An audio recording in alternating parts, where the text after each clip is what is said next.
What do Manny Machado, Mike Trout, Mookie Betts, me, George Bush, and Vin Scully have in common?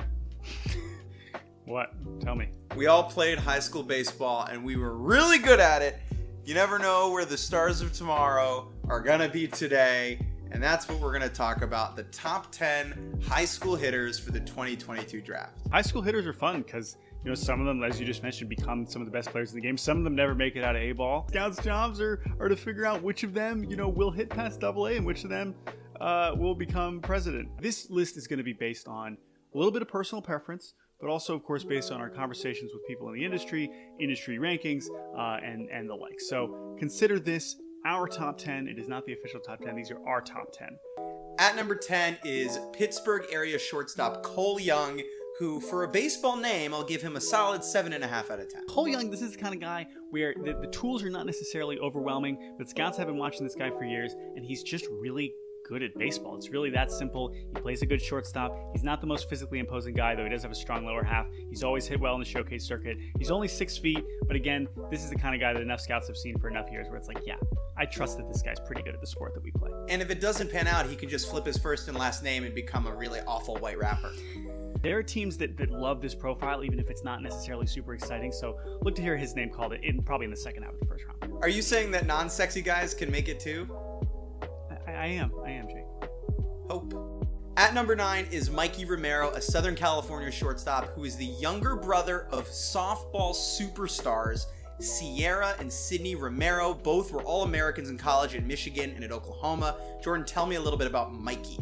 We just mentioned Cole Young, where the tools don't necessarily wow you. Sort of same with Mikey, although the body's a lot more projectable. He's a little bit taller, also excellent bat-to-ball skills, and generally the competition Mikey Romero's been facing, not just on the showcase circuit, but in high school. He goes in the same school that Garrett Cole went to. So this guy's faced great competition all along. We talk about baseball bloodlines, but I'll take 2 of the greatest softball players ever. Like, you could only be named Mikey if you're the youngest sibling.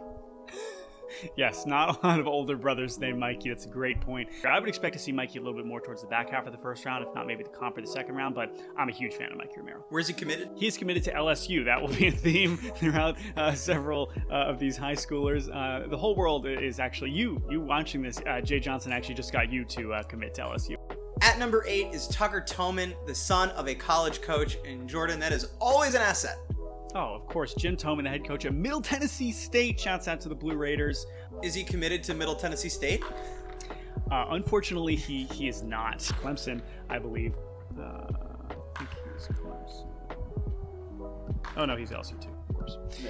Tucker Toman, coming out of South Carolina, he has one of the best swings from both sides, a rare switch-hitting high school bat. I love switch hitters, and Tucker Toman is up way at the top of the list. Now, other tools there, look, defense, maybe not great, probably not a shortstop, more likely a third baseman. He's not the quickest guy in the world, the arm's only okay, but if you're betting on a bat in this high school class, he is as good as it gets. Fantastic makeup. Everyone that talks to this kid absolutely loves him. I think this guy's going to end up getting paid very handsomely in the first round. He's going to be a quick riser even for a high school bat. I'm a huge fan of Tucker Toman. Fuck you, Matzah. This is a quick riser. At number 7, the first of many children of big leaguers. That is a theme in this year's draft and will be a theme in many years to come. If your dad's good at baseball, you get his genes and his money and his resources, and so it's going to help you too.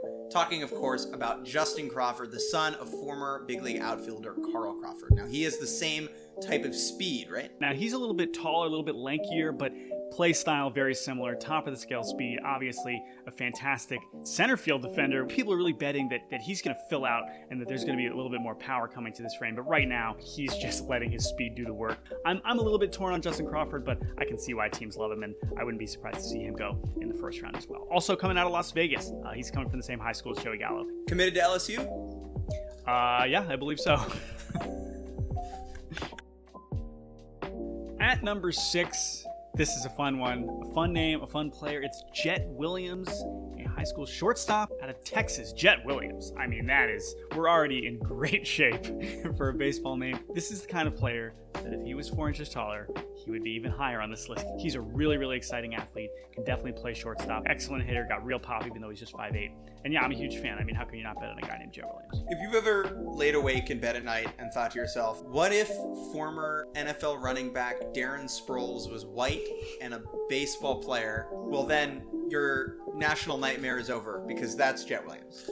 I'm really excited about Jett Williams because there really isn't a player like him in the big leagues right now. A guy who's like legitimately short, like Altuve level short, but much stockier. Like, what does this look like at the big league level? It's like Altuve plus Ugla. I hope his walk-up song is like a G6. Is he too young for that song? Possibly. At number 5 is probably the most interesting prospect in the entire draft, Cam Collier. He was originally supposed to go in next year's draft, but he reclassified, graduated high school a year early, enrolled in a JUCO, that's junior, not Jewish college, at age 17, and proceeded to hold his own at Chipola, which is one of the best JUCOs in the country. A heck of a decision for Cam, who could have just reclassified, played his high school ball in the Atlanta area, and probably still gone in the first round, but instead he wanted to test himself against even better, older competition in junior college. It went well, he hit well. Now he's in the Cape showing off against even better Division I competition. He's one of the youngest players in the entire class. He is about as precocious of a hitter as you will find. The rest of the tools don't necessarily stand out. I mean, even the power really only shows up in BP right now, but the dude's 17. You cannot necessarily expect him to be launching balls against older competition just yet, but he's an incredible hitter. He's a solid third baseman with a plus arm. Just a really, really fun story, and I just love that he challenged himself and it worked out, and now he might go in the top 10. This motherfucker can't buy a cigarette, and he's about to get like $3.5 to $5 million. He's certainly easily, top half of the first round, and I don't know, man. I mean, could he sneak into the top 5? Like, I mean, he's gonna break draft models, right? A 17-year-old performing this well against junior college competition, even on the showcase circuit against other high schoolers who are older than him. I cannot wait to see which team pulls the trigger on him. I think he's gonna be awesome. You know what he's gonna say after he gets drafted and gets a lot of money? Yeah, what's that? I love Chipola. Chipola's my life. Chipola is my life.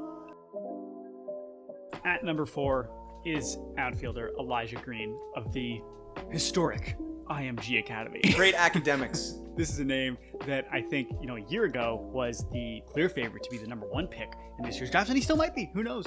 This is a center fielder with ridiculous tools. We've seen this before, but this is a dude who checks basically every box you could see in terms of the first guy off the bus. Ridiculous power, very good in center field, excellent arm, plus speed.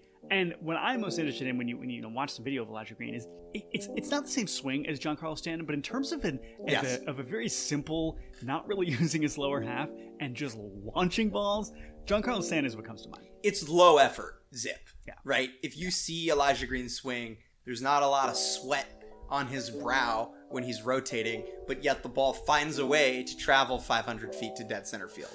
The question with him is going to be, does he make enough contact to allow his precocious power to play in games? That's the concern, especially for a high school guy who, even though he's been at IMG facing tough competition, you never know how that kind of hitter is going to adjust to high level velocity. It's a little scary, but I will say he improved a lot in the second half of the season. That K rate was slashed almost in half, I believe, by the end of the year. And that might be enough. I mean, look, man, these kind of guys don't come around often, and he's got the athletic bloodlines. His dad played in the NFL. I'm still in. I'm honestly still surprised that he's even fallen to the degree that he has. He's going to hit some very, very fun home runs. Someone is going to pay him. Not us. If this YouTube video gets to 3 million views, we'll pay Elijah Green's salary. There you go. All right, 3 names left, and at number 3, it is Jackson Holliday, the son of Billie Holiday. Is that close? Son of Matt. Now, if you feel old because Justin Crawford, son of Carl Crawford, is playing. I mean, Matt Holliday, I feel like was playing like 3 years ago, 4 years ago. I can still picture his enormous forearms. And Jackson Holliday just had one of the more ridiculous spring seasons we've ever seen for a high schooler down there in Stillwater, Oklahoma. This dude hit over 600, 17 homers in 40 games. He was amazing. This was a guy who was kind of more in that middle of the first round, maybe back of the first round tier. And at some point around March or April, I was like, oh no, he's actually in that top tier with the best of the best of the best of the high school bats. And we have him at 3. Some people have him at 1. Some people have him at 2. He's a good defender at short. He's got great field of hit. Not as enormous as his dad, but that's probably for the best since he's only 18. Jackson is really special, and you can expect to hear his name called almost certainly in the top 5, if not even higher. Jackson Holliday is what British people call a vacation to Wyoming. At number 2, it is Termarr Johnson, a shortstop, but really second base prospect from the Atlanta area. Now, Termarr has been rumored to go as high as number 1. We have him at number 2. The thing that really differentiates him from anybody else in this draft, and really anybody else in drafts that we've seen in the last decade is his ability to hit. He's probably a second baseman in pro ball. The power is good, not great. But if you want to put all your chips on a kid in high school who's going to hit at the big league level, this is what it looks like. It is a busy swing, right? There's a lot of hand movement. There's a big leg kick and everything, but his timing is so good. And he's been showing it since he was, 14, 15 against competition, showcase competition. This dude just barrels everything anywhere in the zone, out of the zone. Plus he has great plate discipline as well. Like he's just got a great strike zone awareness. Awesome kid as well. Now look, he's listed at 5'10". He's not 5'10", but I don't think it matters. The thing is that people have seen TERMARR forever. If he wasn't, a 5'8", 5'9" second baseman, it wouldn't even be a question what pick he was. But he still might go number 1. As an Orioles fan, they're picking number 1. Do I want TERMARR or the next name on our list? Ask me tomorrow. Number 1.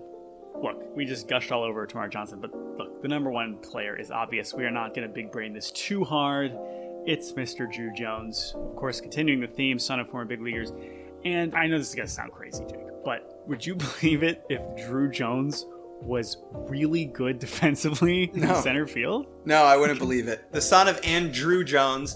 He is about as famous as you can be and be a high school baseball player. He has 130,000 followers on Instagram. It's like almost twice as many as like Matt Olson.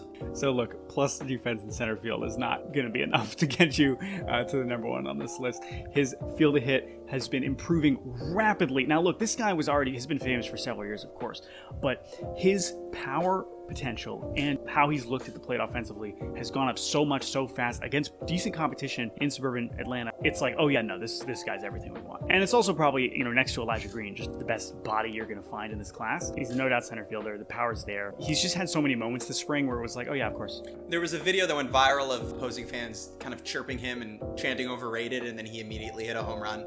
That's the type of thing that floats in your general consciousness, but it is important to know that he was also good the rest of the season. It wasn't just one video clip of him doing that. DRUW Jones is the truth. Now he's committed to Vanderbilt, and that's the kind of thing that's can spook some teams. Oh wow, it's going to be a high price tag. When you're this clearly the best, some team's going to pay it. I would not expect DRUW Jones to make it to campus in Nashville, but he's extremely talented. And yeah, man, I mean, to talk about what they look like and, add in the bloodlines, it's kind of a no-brainer. All right, that's our top 10. Keep an eye out for our top 10 high school arms. That's going to drop tomorrow. Got a new video coming out every day before the draft on Sunday. Make sure you like and subscribe below. I'm Jake Mintz. That's Jordan Schusterman. And we do this for a living because our dads weren't big leaguers.